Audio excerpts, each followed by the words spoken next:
Okay, this one says we're supposed to classify the base angles. It's telling us that the base angle of an isosceles triangle measures, and it gives us that.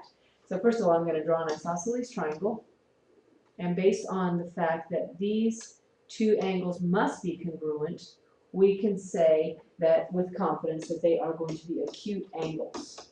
Okay, well, why couldn't they be anything, bigger than acute? Well, if you have two 90-degree angles here, you'd have used up all of your 180 degrees. You wouldn't even have a triangle anymore. So I hope that seeing that those are acute angles isn't a stretch for your brain. Okay, now it says to write and solve an inequality for y. What in the world does that mean? Well, basically what we're saying, if we're saying they're acute, we're saying that this angle has to be somewhere between the measures of 0 and 90 degrees. Okay, so we're saying this angle is here and here. But we're also saying that it has to be less than 90 degrees and greater than 0.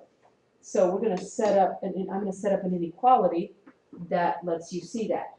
So we're going to start out with 2 times 67 minus 3y. Okay, we've got that. And we know it has to be less than 90. Okay, but it also has to be greater than 0. So what you see here are really two statements. Here's the first statement, and here is the other statement. So you're going to have to solve it twice. No big deal. We can totally do that. All right? So we've got 0. Oh, what's going on? Oh, I changed my pen color to white. Yeah, that won't help too much.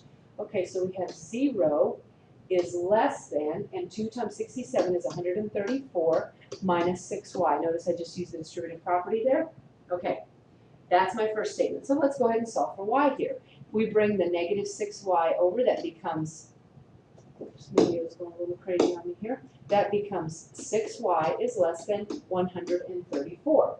Well, if you do the math on that, you get y is less than, and don't be lazy, you do it too.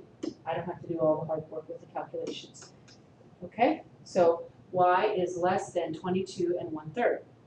All right, now I'm going to do the other one, the red one here that I have circled. Same calculations here. We've got 134, and we've got minus 6y is less than 90. So here we go. We're going to solve this one. I'm going to bring the 134 over here, so I'm left with negative 6y is less than negative 44. Some of you did that in your head. Some of you got your calculator out. I hope nobody just wrote down negative 44. I told you, don't be lazy. Did you hear me?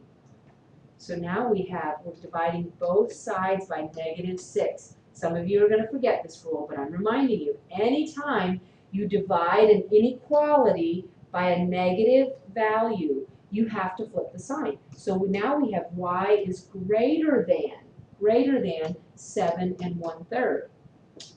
I think you would have probably missed that if you hadn't watched it. So those of you who took time to watch this video, you'll be glad you did, because all the rest of your classmates will have gotten it wrong. Okay, so now all we have to do is just finish writing it as one compound inequality.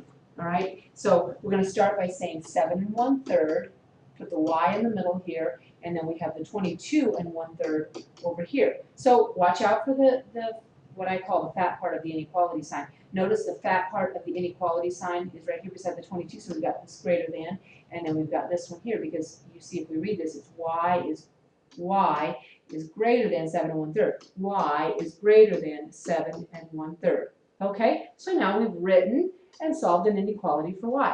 If you stuck it out,